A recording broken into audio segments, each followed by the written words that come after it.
So tonight we're going to talk some about pure functions in JavaScript. I'm going to talk a little bit more about what they are and show, I guess, kind of fairly complex example, but then we're going to refactor it down to using pure functions and see how it can be more predictable. But pure functions are used specifically in what are called presentational components in React. And the idea is that a pure function doesn't depend on and doesn't modify the states of variables out of its scope, which means that a pure function always returns the same result given the same parameters. Its execution doesn't depend on the state of the system. And pure functions are one of the pillars of functional programming. React follows and implements a lot of the same sort of patterns and constructs of functional programming, although JavaScript isn't typically thought of as or I guess used in a functional programming way, so to speak. But outside of that whole idea, yeah, that's the main thing about a pure function is it'll always return the same result given the same parameters.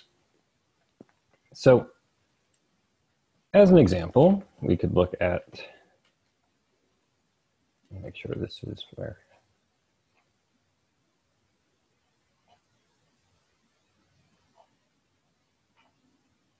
Yeah, okay. I'll check in my examples. I think this example is going to be a little bit clearer. So we can have, click. And we won't need a terminal. A pure. We'll also show in what's called impure. Let's say price after tax. We have a product price and return product price times 0.0925. I think that's the tax rate where I'm at. Plus product price. Actually, I just multiply it by that. I think that's a simpler calculation and does the same thing. So this is going to pass our pure function guidelines. So it's going to be declared a pure function. It doesn't depend on any external input. I mean, it does take an argument, but it doesn't depend on external input. And it doesn't mutate any data, and it doesn't have side effects. So if we ran this function and put in the same argument, let's say 100 million times, 1 billion times, it will always produce the same result. So that is an example of a pure function. So by contrast, we could look at something like var text equals, say, 9.25 function, let's calculate text with our product price as an argument again. Turn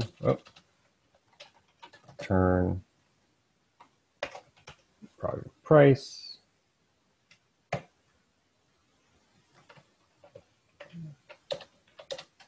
times, not plus, times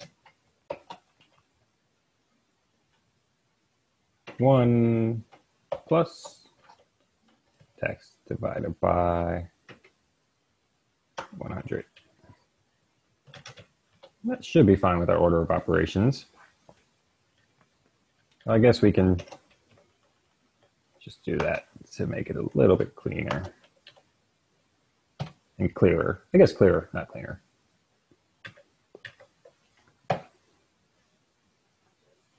So the reason this is impure is because it depends on an external text variable. So a pure function cannot depend on an outside variable or on outside variables. That would cause it to fail one of the requirements of what a pure function is. Now,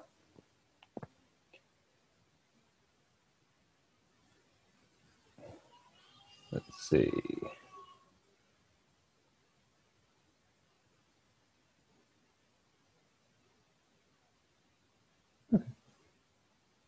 Already talked about a little bit of that. Got some examples.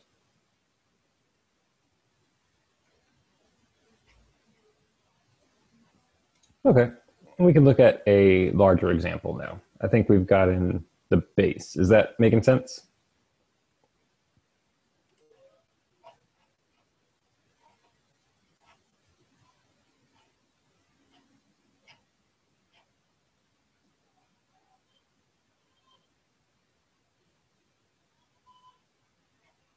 Okay, cool. And I'm just making sure I'm not missing any good bits before we dive into some deeper things. But no, pure functions in their basics are pretty straightforward, where they'll always return the same thing given the same arguments, and they don't rely on outside things, outside variables.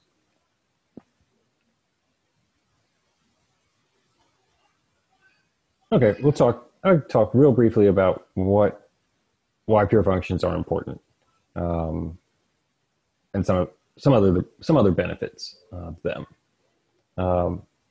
And while they do carry a lot of benefits, not all functions in JavaScript should be, pure. Like a event handler for a button press that's going to change something in the DOM. That's not a good candidate for a pure function. But the event handler might call other pure functions, which would still be able to reduce the number of impure functions in an application. Now, a couple other reasons that we might choose to use pure functions outside of their reliability and knowing that they're always going to do what they're supposed to do is that they're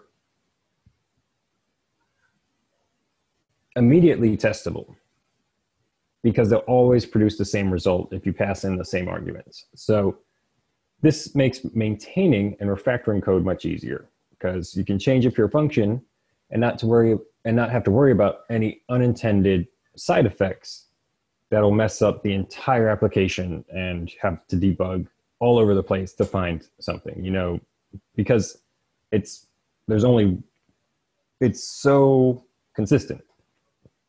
So when used correctly, pure functions can produce better quality code. It's cleaner and provides that as a lot of benefits.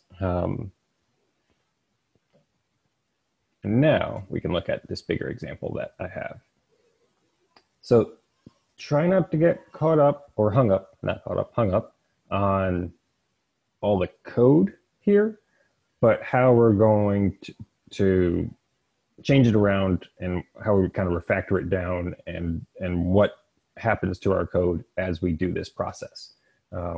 Because the code's not going to make sense. It's an example. We don't actually have it. It's not connected to anything. It's just to look at something. So we have a pure function to start. So if we have this pure function, that should be a U function, which returns a number regarding the given name.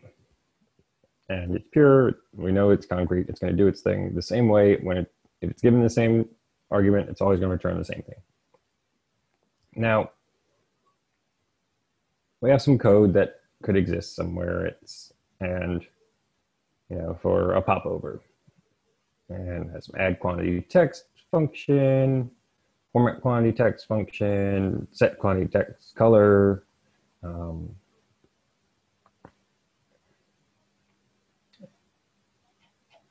We got some tries in here, some catches if there's errors, some returns, and some other stuff. Like I said, don't worry too much about exactly what's going on in this code. This is more just an example. So we have three impure functions in here. We have our add quantity text, format quantity text, and set quantity text. So in our context here, we're saying that add quantity text is going to be the method that's actually used when we want to display the quantity. Add quantity text when we want to display the quantity in our box container. We have a box container. So this is going to be our entry point in here.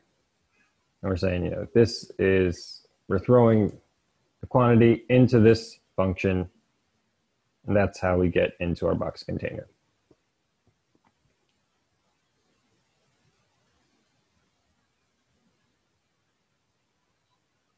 So if something were to go wrong with our quantity in this code, we'd most likely look here first. It's our entry point. It's where we're starting. And this code is called, or this add quantity text function is calling this format quantity text function. And the format quantity text function is calling the set quantity text function. So this is kind of where our debugging would start. And it would most likely be some sort of a hunt to find an issue if something goes wrong. So this could become more error prone as things go on. So if it's even more complicated because it really matters which order the functions are called in. So if we just do something like, let's see, namespace try catch, if this throw, where are we at? Couldn't add, box quantity, looking for something good. If var quantity return, let's see. So something like this box container, if this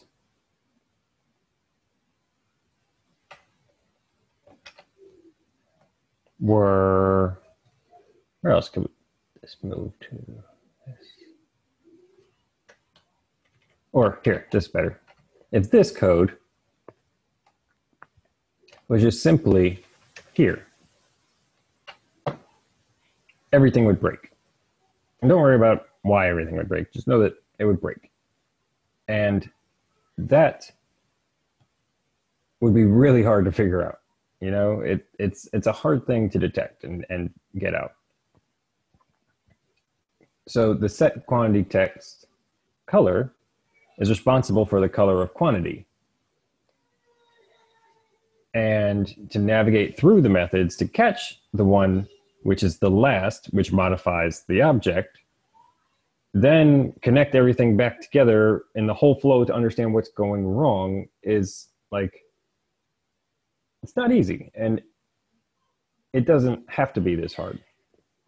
So we could even, regret the fact that we might have had this format quantity text the way that it is at this point and want to split it out into smaller methods to simplify everything. Or we might be mad, or not mad, upset that we did split it out, because if this was all one thing together, we could figure it out. But right now we have this other function in here It's throwing everything off, and we have to chase down where the error is coming from. So ultimately, there's a lot of code here that needs to be considered when we would be debugging. And if we're starting to think that splitting a big method, like we have, into smaller ones, just makes the debugging more difficult, then the concept of pure functions is starting to surface in your thought process. Maybe you don't know exactly how, but we can see, and we can do some refactoring to show that now. So if we wanted to do this same thing with pure functions, we could change some of this code around. And I'm just going to go through here and do some things. Let's see. If I'm going to take this, and I'll walk through it here in just a second. Oh, I copied a blank space. Box container, throw new error. Okay. Quantity. Let's get rid of this here. Quantity text options, quantity. Let's set up a variable. That one equals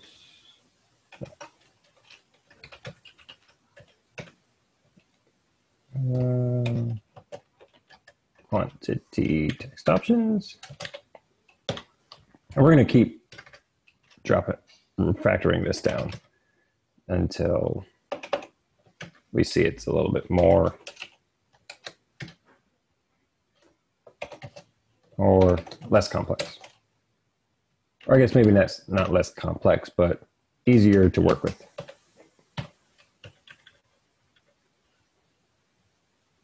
So no more try catch here. And then we're already seeing some of our benefits. Let's see. Quantity.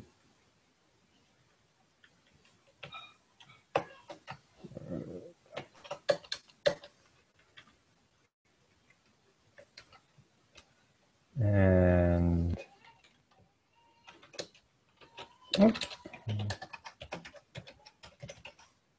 equals get quantity in a namespace, and get rid of that. And then we got this one, text color, which now takes a quantity. It might seem like a lot of things are changing, but really, when we walk through it, I don't think it'll seem like it as much. Name space. Well, it'll seem like it, but the thought process, I think, will make sense. And it has enough quantity.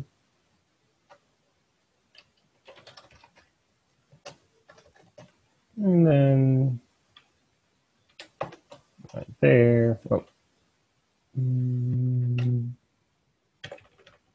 Return. Okay, so let's walk through this a little bit. So this has no fundamental change as far as what's going on and what's being accomplished.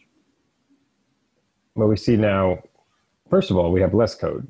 So all three of these functions are fitting on my screen, which is going to make things a little bit easier. We lost a couple of those try catches, excuse me, which is nice. We can debug a little bit easier because we know from the bat we have, you know, some things that can throw errors, but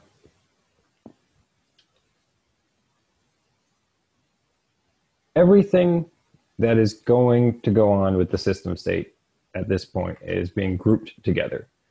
It's the only place that we are doing and is responsible for, or the only method that is responsible for the insertion of an element.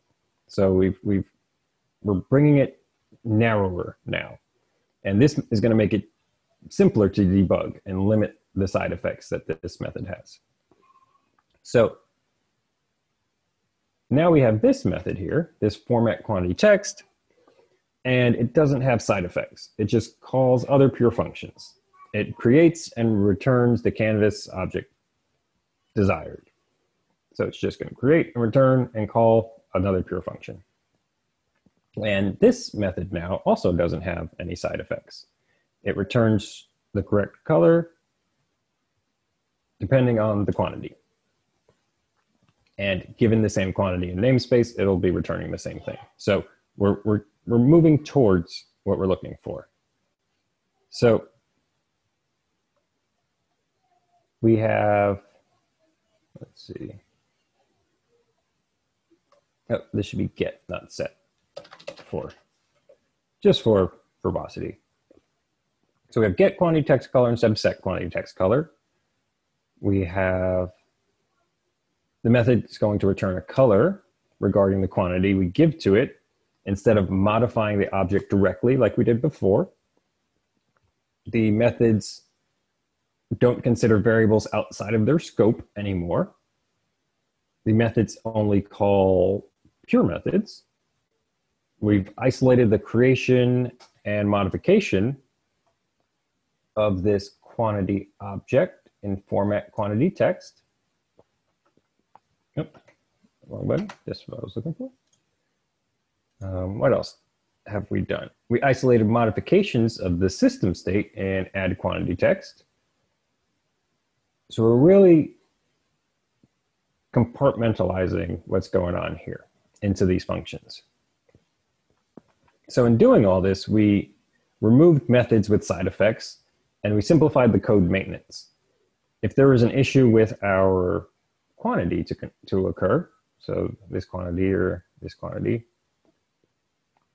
well, this quantity because it's all happening here, and we're just setting the variable here to a return, then there's only one method to look for. You know, if something's going on with the quantity, oh, keep on the wrong thing, then we know we're in here somewhere, because this is the only thing that's dealing with our quantity.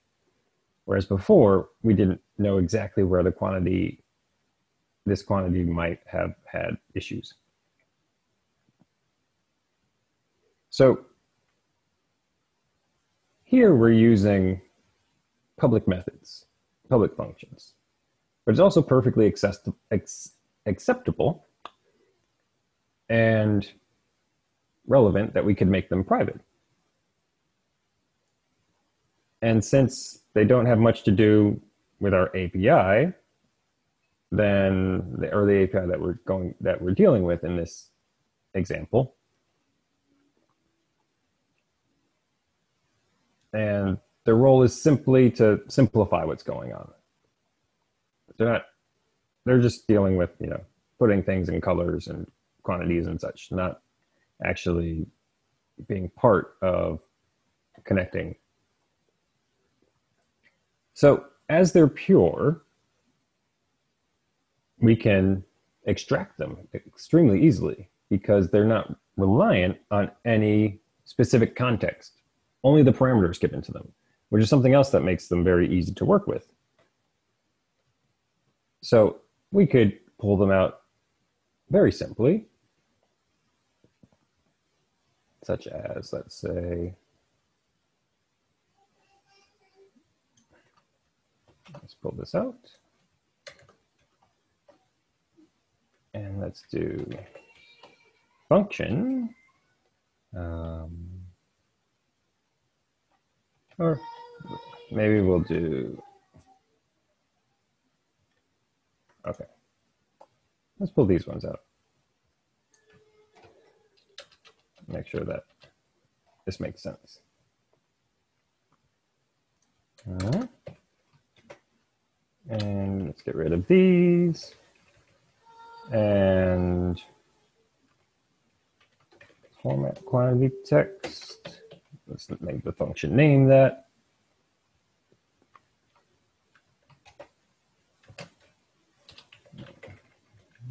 Bring this in. It's bugging me, the formatting of this. And we'll make this a function as well.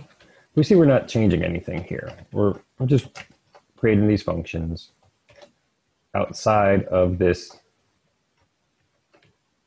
now. Function, return. And then in our code over here, we still have our popover and our code and this add quantity text function. And yeah, we didn't have to change anything here.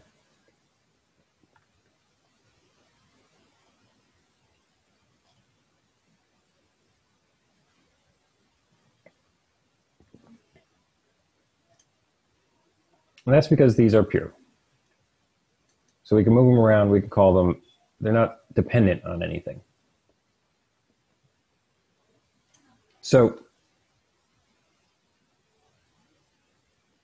once again, one of the biggest advantages of pure functions is they don't have side effects. So they don't modify the state of the system outside of their scope.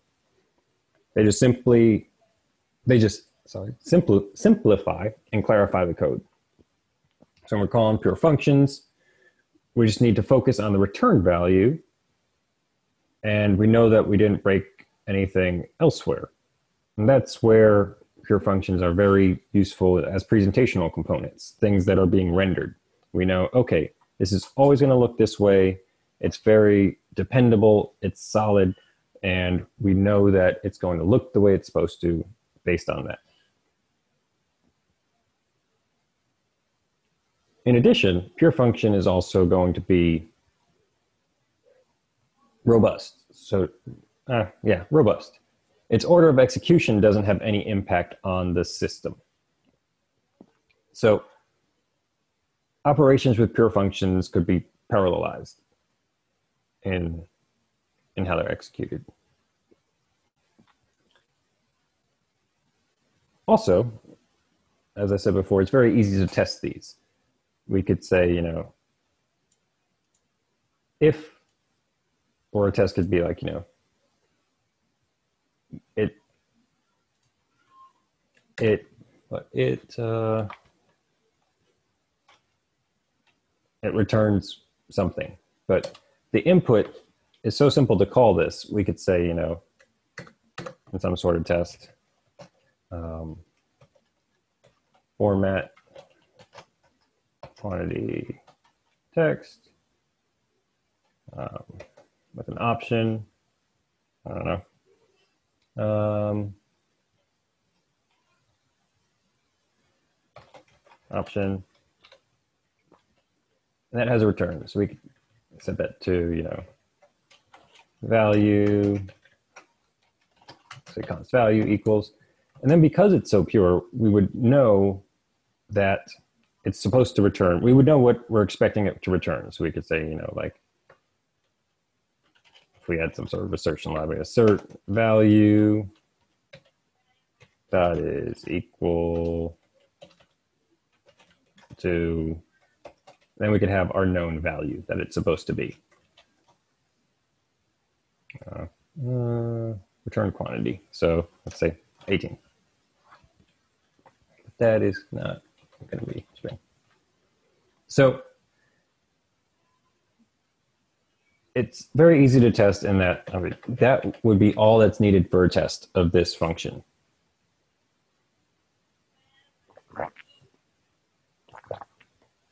We shouldn't have to handle all these multiple cases and things because really when we input certain info as an argument, it should always come back the same. And it's very predictable in that way.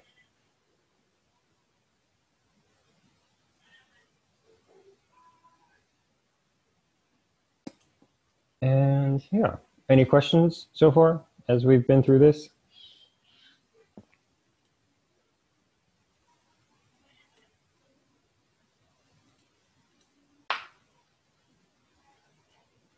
Cool.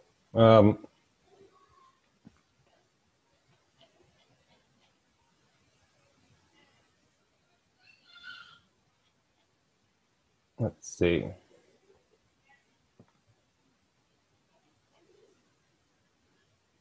I think that's good for examples.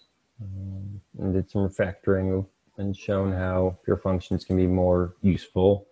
We can look at pure function in React and how it's used in the presentational component. Let's open one. Let's open the labs folder. It has all of these in here. I was just actually looking at this one. Source components.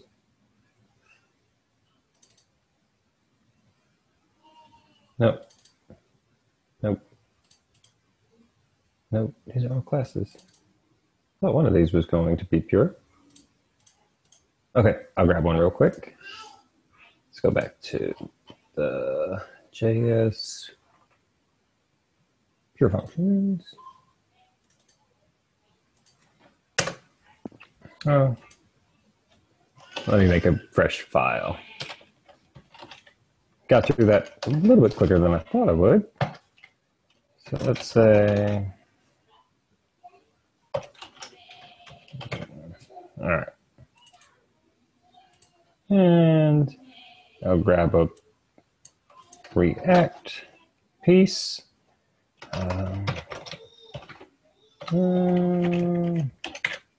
Cool. Client, source components.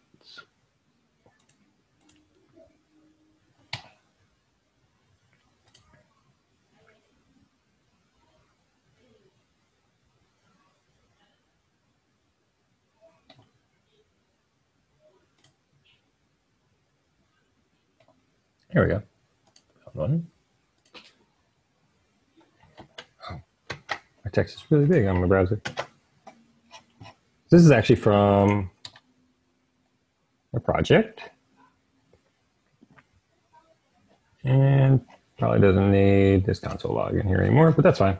But in this instance, I mean, we just have a very straightforward function. It's mostly HTML, honestly. With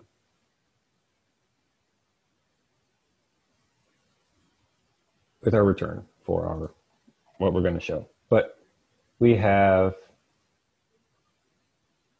some variables coming in from props, set up a variable, instance variable. And we see that if this restaurant and these comments are the same, this is always going to render the exact same HTML.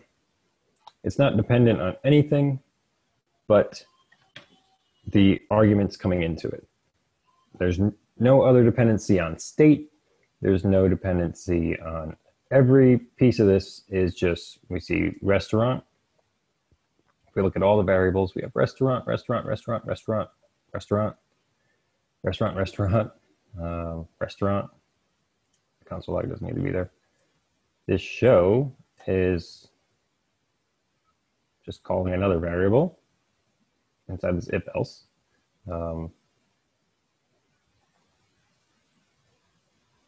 And then we have comments, which also is just comments, comments, comments, comments.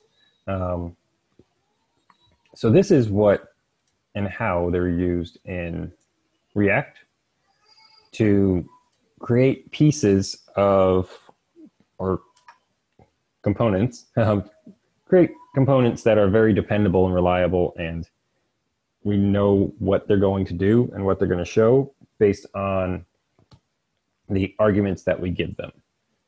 And they're not reliant on anything else. So this function could be moved all over the place and it'll be just fine. And because I created it as an arrow function, it's anonymous, but it doesn't need to be. And yeah, that's a piece that I know giving it the same inputs will always output the same code for me.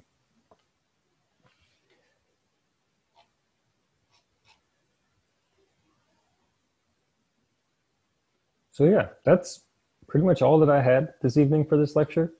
I think functional components and kind of understanding their use is valuable. And I don't think they're too complicated in concept. And when we look at, the simple examples, not that one, this one. We can see why or how, what makes one pure, what makes one impure. I guess a little more into that is with they don't create side effects, or they don't have observable side effects, is that, it's not just that they don't rely on outside variables, but there's other side effects. So I guess I should go through the side effects.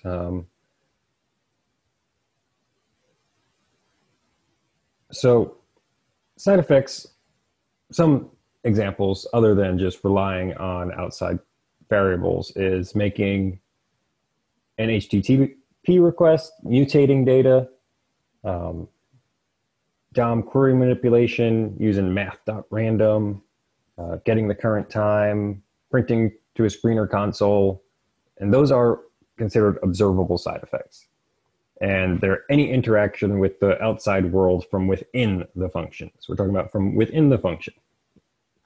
And they're not bad by default. I mean, they're required at times, changing data and printing to the screen or console and querying the DOM and manipulating it and getting the time and making HTTP requests. I mean, these are things that we have to do to write web applications, but they're just something that for a function to be declared pure, it must not contain any of them. And that just goes back to, while there are many benefits to pure functions, it wouldn't be possible to make everything pure.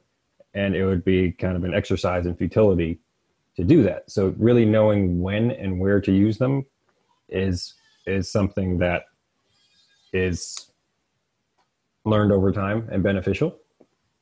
And that's kind of what the React lessons are showing us. A pure function isn't always the best idea. Sometimes we need to work with the state and manipulate it and change it. But there's lots of times where we don't also. And so having that balance is going to make sections of code much more easier to maintain, much more maintainable, as well as easier to test and work with, and more reliable.